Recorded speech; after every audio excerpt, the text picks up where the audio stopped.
There's nothing better than a hearty bowl of soup or stew on those cold winter nights. I've got 4 super easy and delicious soup and stew recipes to share with you guys today that your whole family is going to love. Let's go ahead and get cooking, y'all.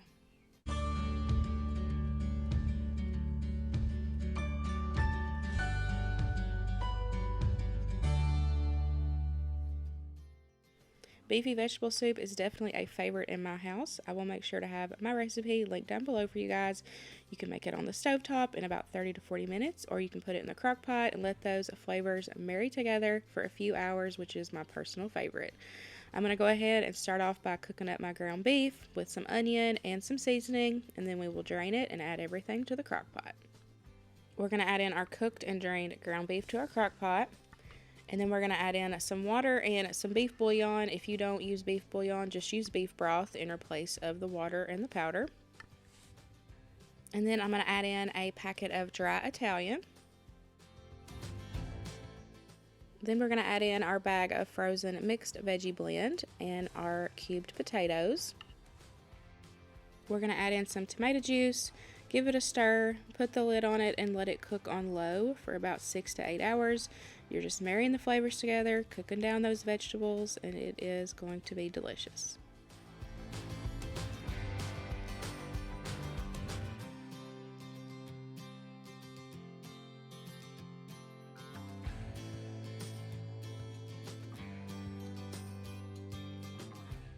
This is definitely a favorite on a cold winter night. We always serve it with some grilled cheese on the side, and supper is done. Crack chicken noodle soup. This was our first time trying this recipe. This recipe comes from plain chicken. I will make sure to have it linked down below for you guys. But y'all, it was so good. We will definitely be making it again. It is delicious. I've got some chicken broth in my pot. I have added in a can of carrots, and I've also added in a can of cheddar cheese soup. We are going to add in some dehydrated celery because that's what I had on hand. Of course, use fresh if you have it. We're going to add in some bacon bits and a packet of dry ranch.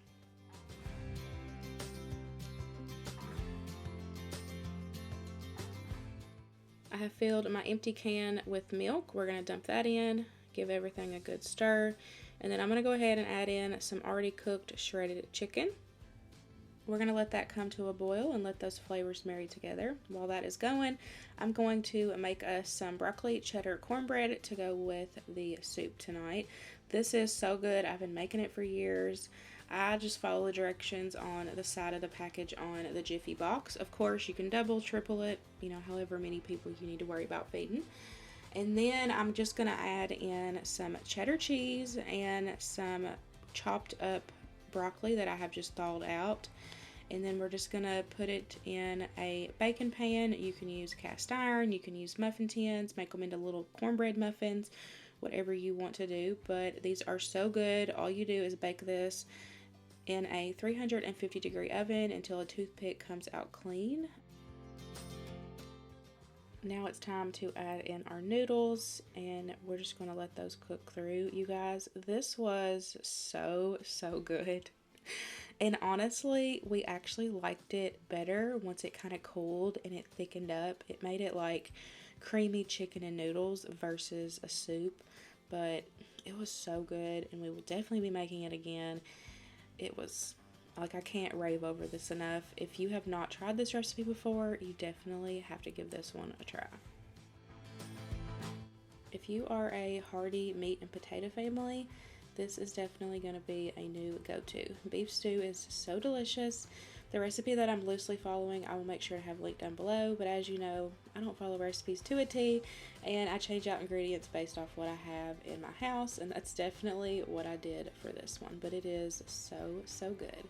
We are going to make this one in my Dutch oven and put it in the oven to let it slow cook, and ooh, it is delicious. I'm going to go ahead and get some oil heated up in my Dutch oven, and I'm just going to sear my roast. I have put some seasoning on it. We are just going to lock in that flavor. You don't want to cook it all the way through. You're just giving it some nice color.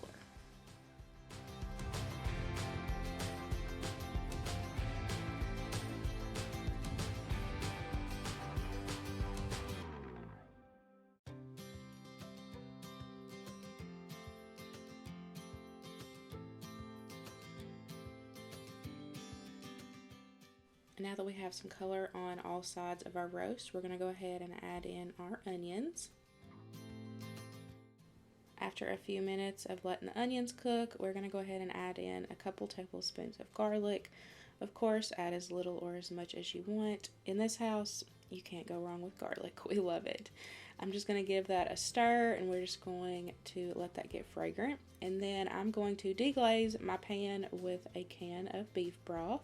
We're going to add in a few dashes of W sauce, and then the recipe calls for tomato paste. I'm going to use my dehydrated because that's really what I like to keep on hand. It is super easy to put it in, and the heat from the broth will melt it down just as if you were adding it straight from the can. I'm just kind of showing you that here, how it's breaking down in that warm liquid, and it turned out so good. This was my first time trying it since I had dehydrated it, and I will definitely keep that in my pantry now. Now we're just going to add that roast back in. I do kind of push it down in there, that way it gets in all the juices.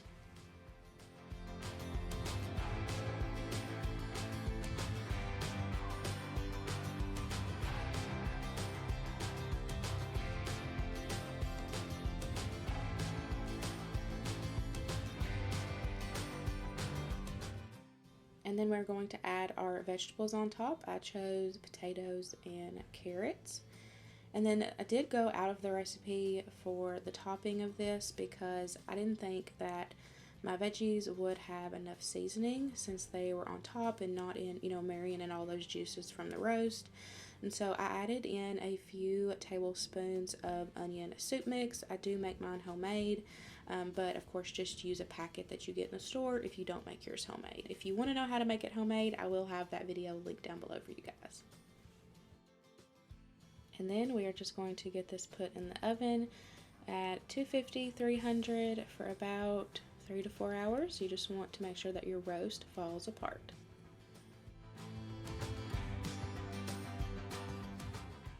About halfway through, I did take it out, give everything a good stir. I just wanted to make sure that it was cooking evenly and kind of get an idea of how much longer it needed with the roast.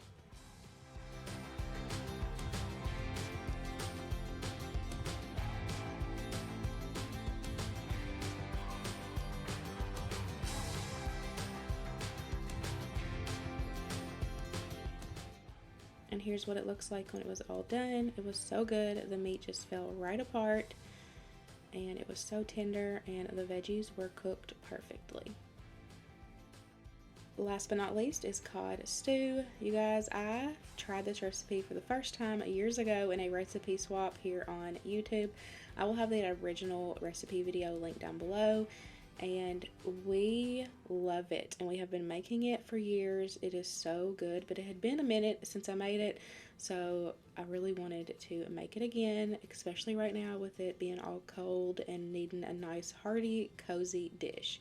And with this being fish, it actually is still very hearty and cozy meal. So I have got some chopped up peppers and onions. I'm just going to go ahead and add that into my pot and let that saute up until it's translucent.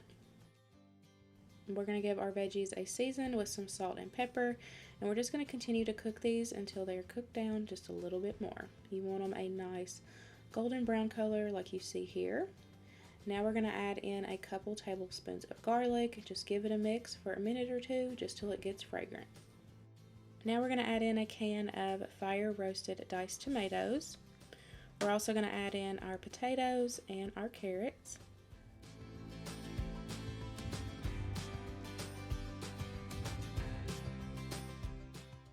You're going to add in your broth, or in my case, water and bouillon. I like to use chicken bouillon and tomato bouillon for this. So I kind of do like about 4 cups of the chicken and then 2 cups of the tomato. Now I like to add 2 extra cups of liquid for ours because it's really good served with crusty bread, and that way you can dip it in this delicious broth. And so I've always done, since the first time we made it, I have now added extra broth because we really like that. So that would just be up to you if you wanted 6 cups total of broth or just 4.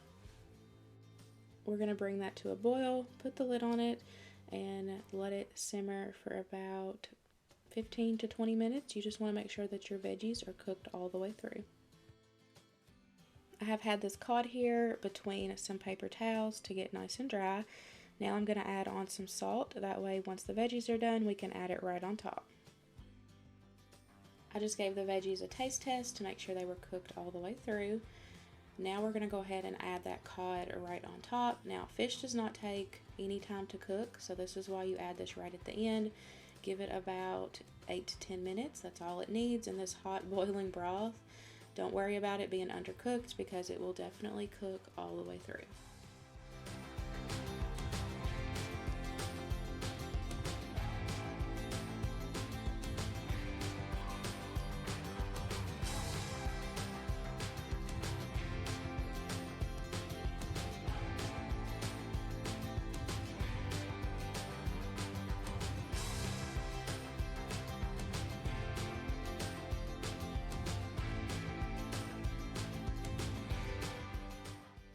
And here is what it looks like when it was done. I just put the lid on it after I added that fish in. It gave it about 10 minutes.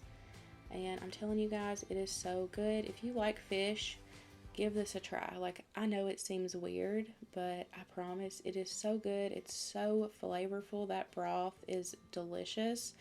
And then we serve it with some crusty baguettes, and it is delicious. All 4 of these recipes are super easy to put together and delicious. Definitely family favorites in my house. I really hope you guys enjoyed today's video. I hope it gave you some new meal inspiration for this winter season. There's nothing better than a hearty bowl of soup or stew. I really hope you guys enjoyed it, and I'll see you in the next one. Bye, guys.